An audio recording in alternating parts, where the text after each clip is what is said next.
Halo guys, balik lagi di channel Singkat Cerita.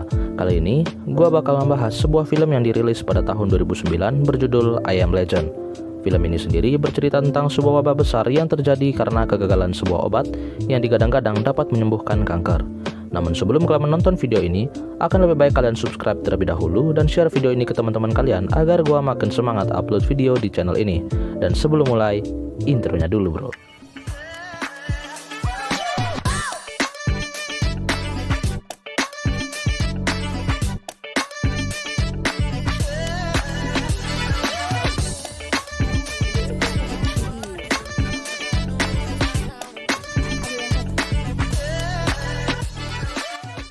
Scene dimulai dengan adegan seorang dokter yang bernama Dr. Alice Crepin yang mengaku telah menemukan obat kanker dengan merubah gen dari sebuah virus menjadi lebih terkendali agar dapat digunakan kembali sebagai alat pengendali bagi kanker sang penderita. Kemudian scene berlanjut pada kondisi kota 3 tahun kemudian, di mana terlihat seluruh kota telah hancur dan tak terurus sama sekali tanpa alasan yang jelas. Dan kemudian terlihat ada sebuah mobil yang sedang berkendara di tengah-tengah kota. Di dalam mobil itu kita bisa melihat seorang pria dengan seekor anjing yang sedang mencari hewan buruan. Namun mereka tak mendapat yang mereka inginkan karena hewan buruan mereka telah dimangsa oleh seekor singa untuk memberi makan keluarganya. Dan film pun dimulai. Singkat cerita, mereka pulang lalu sampai di rumah dan bersiap untuk makan malam. Terlihat ada sebuah sampul majalah yang berisikan wajah orang ini di pintu kulkasnya, yang menandakan bahwa orang ini sudah cukup terkenal. Di sana pula terdapat sebuah foto yang berisikan anggota keluarganya. Namun mereka tak terlihat awal film dimulai. Entah mereka kemana. Di rumah, ia memakan makan malamnya bersama dengan anjingnya dan kemudian memandikannya. Setelah itu, ia menutup semua pintu, jendela, bahkan menguncinya dengan rapat entah ingin berlindung dari apa, siapa, dan mengapa. Dan ia tidur dengan anjingnya di sebuah bathtub dengan membawa senjata. Pada saat itu, ia bermimpi tentang masa lalunya, ketika kota masih ramai dan orang ini masih bersama dengan keluarganya. Sedangkan kondisi pada waktu itu sedang dalam masa evakuasi yang berantakan. Ditambah lagi dengan adanya seorang atau sebuah zombie yang menabrak mobil mereka. Namun mimpinya terputus karena ia tiba-tiba terbangun. Setelah itu, ia melakukan kesehariannya kembali. Namun kali ini ia tak langsung berburu melainkan pergi ke ruang bawah tanah untuk melakukan penelitian mengenai serum yang bisa kita ketahui untuk wabah zombie seperti yang ada dalam mimpinya. Kemudian ia kembali bergegas dengan persenjataan yang ia miliki untuk mengambil beberapa kaset film, menyapa teman manekin yang bernama Fred, pergi berburu dan mengambil beberapa persediaan makanan yang tersisa. Kemudian ia pergi ke pelabuhan untuk mengirimkan sinyal radio. Di dalam transmisi itu ia berpesan agar semua orang yang masih hidup siapapun itu untuk menemuinya, karena dia memiliki banyak makanan dan tempat tinggal yang dapat digunakan untuk bertahan hidup. Ia melakukan ini sebagai bentuk harapan kepada orang lain karena dia sadar dia selalu hidup sendiri. Dan disinilah kita mengetahui namanya yang asli, yaitu Dr. Robert Neville. Setelah mengirimkan sinyal radio, dia mengambil darahnya sedikit untuk ia gunakan sebagai umpan bagi para monster. Sampai di sini gue belum ngerti buat apa dia umpan zombie itu, tapi yang pasti itu bakal kejawab nanti. Kemudian ia membuat jebakan yang ia lengkapi dengan suntikan darahnya yang ia pecahkan. Tanpa waktu yang lama, ia langsung mendapatkan satu zombie yang seutuhnya disebut sebagai Dark Seeker. Kemudian, zombie itu dibawanya ke rumahnya dan dipakai sebagai uji coba bagi serumnya di ruangan bawah tanah. Ia mencoba serumnya namun gagal dan Robert sedikit kesal. Kegagalannya pun ia dokumentasikan dalam sebuah video yang ia rekam menggunakan kamera laptopnya sendiri. Ia berkata bahwa manusia sudah seutuhnya kehilangan akal sehat mereka dan tak ada harapan lagi. Tiba-tiba saja, scene langsung berganti ke mimpinya si Robert, di mana di sini merupakan flashback lanjutan dari mimpi sebelumnya. Di sana terlihat istri dan anaknya akan segera dievakuasi dengan helikopter yang akan membawa mereka ke tempat yang aman.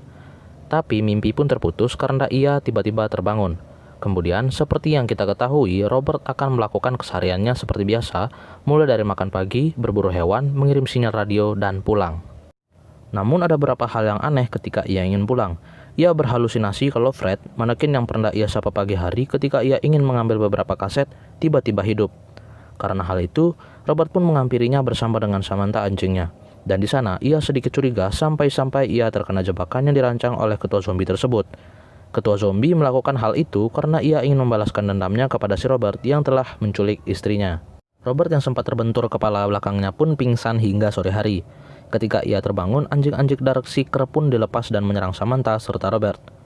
Robert selamat dari gigitan anjing-anjing liar itu, namun tidak dengan Samantha. Ia terkena gigitan yang menyebabkannya terinfeksi. Robert pun langsung membawa Samantha ke rumah dan diberikan serum yang sebenarnya gagal. Tetapi karena tak punya pilihan, Robert pun langsung memberikan serum itu. Namun nasibnya tetap sama yang membuat Robert tak punya pilihan lain selain membunuhnya. Di sana, ia membunuh Samantha sambil menyanyikan lagu milik Bob Marley dengan penggalan kata "Every little thing is gonna be alright". Seketika, Samantha pun mati dengan keadaan yang menyedihkan. Robert pun tinggal sendiri dengan keadaan yang sangat sedih dan tak terima ia harus meninggalkan satu-satunya teman yang ia miliki selama sisa hidupnya. Karena ia merasa sedih dan depresi yang tak tertahankan, ia pun memutuskan untuk bunuh diri dengan berkendara di malam hari dengan harapan agar para seeker yaitu zombie memakannya. Namun saat proses sidang sedang berlanjut, tiba-tiba datang seorang dengan mobil yang membawa lampu yang begitu terang dan langsung menyinari tempat itu sehingga ia tak jadi dibunuh.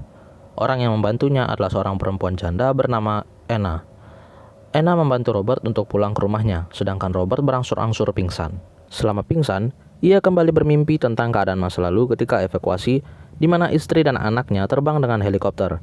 Tiba-tiba saja ada sebuah ledakan yang besar menghancurkan jembatan dan di waktu yang sama pula, sebuah helikopter kehilangan kendali dan langsung menabrak helikopter yang mengangkut istri dan anaknya Robert. Dan kalian pasti sudah tahu lah gimana kelanjutannya.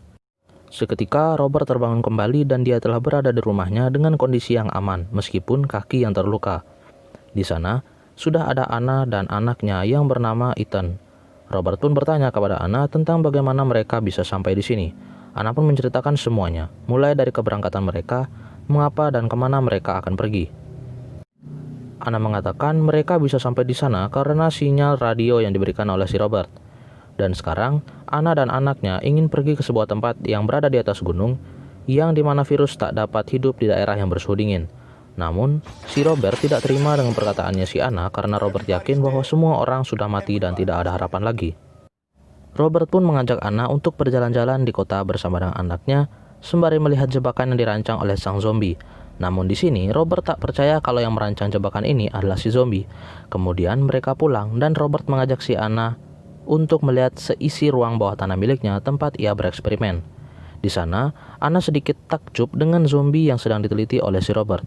Dan ternyata ini bukan zombie yang pertama kalinya Robert teliti karena foto percobaannya sudah banyak. Malam pun tiba dan mereka sedang berdebat tentang koloni yang berada di atas gunung. Namun ketika mereka sedang berdebat, tiba-tiba datanglah sekerumunan zombie atau Darkseeker yang pernah Robert culik. Kemudian Robert bertanya kepada si Anna, kapan kita datang ke sini? Dan Anna menjawab pada malam hari. Ternyata zombie itu telah melacak keberadaan Robert dan si Anna sejak kemarin malam. Mereka diserang habis-habisan oleh para zombie itu dan seolah senjata pun tak berguna. Akhirnya di sana mereka memutuskan untuk pergi ke dalam lab di ruang bawah tanah. Di sana, para zombie mencoba menerobos masuk dengan cara menabrakkan kepala mereka. Si Robert yang panik pun berusaha untuk menenangkan mereka, namun mereka tak mengerti. Alhasil, sang ketua zombie pun datang dan mencari si Robert. Di sana ia sangat marah dan seolah-olah ingin memakan si Robert, Anna, dan anaknya. Tapi tiba-tiba saja ketua zombie itu malah menggambar kupu-kupu di kaca yang sama seperti tato yang ada di punggung istri ketua zombie. Di sini kita pun mengerti mengapa si zombie datang ke rumah si Robert. Akhirnya, Robert pun memberikan istri zombie itu kepada ketua zombie dan menyuntikannya serum kepada sang istri zombie. Dan ternyata serumnya pun berhasil sehingga istri zombie itu berhasil bangun. Sang ketua zombie pun memerintahkan semua anak buahnya untuk pulang kembali bersama dengan istrinya yang telah ditemukan. Dan di sana terlihat si Robert sedang berkabung karena andaikan saja serum ini berhasil kepada anjingnya. Dan ia menyadari bahwa selama ini dialah yang bersikap seperti zombie dengan membunuh banyak sekali zombie. Singkat cerita, malam pun berlalu. Robert, Anna, dan Ethan memutuskan untuk pergi dari sana menuju tempat bernama Bethel di Vermont di bagian utara rute 17. Dan mereka mengirimkan sinyal radio kepada siapapun yang masih hidup untuk bersama-sama tinggal di sana karena di sana mereka memiliki tempat yang aman dengan suhu yang dingin sehingga virus tak dapat hidup di sana. Dan film pun berakhir. Kalau kalian bertanya mengapa endingnya tidak masuk akal dan cenderung maksain, itu karena ini adalah ending alternatif, di mana ending aslinya bercerita kalau si Robert berkorban dengan cara meledakkan diri untuk membunuh para zombie itu dan membiarkan Anna dan Ethan kabur, sehingga Ethan dan Anna menemukan koloni yang dijanjikan itu. Soal CGI memang bisa dimaklumi karena memang ini adalah ending alternatif, jadi untuk visual effect dan segala macamnya tidak begitu dibuat dengan serius.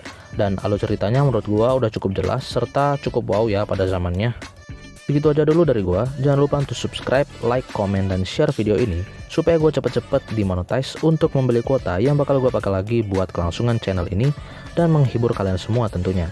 Please stay tuned, don't forget to happy, see you on the next video, love y'all.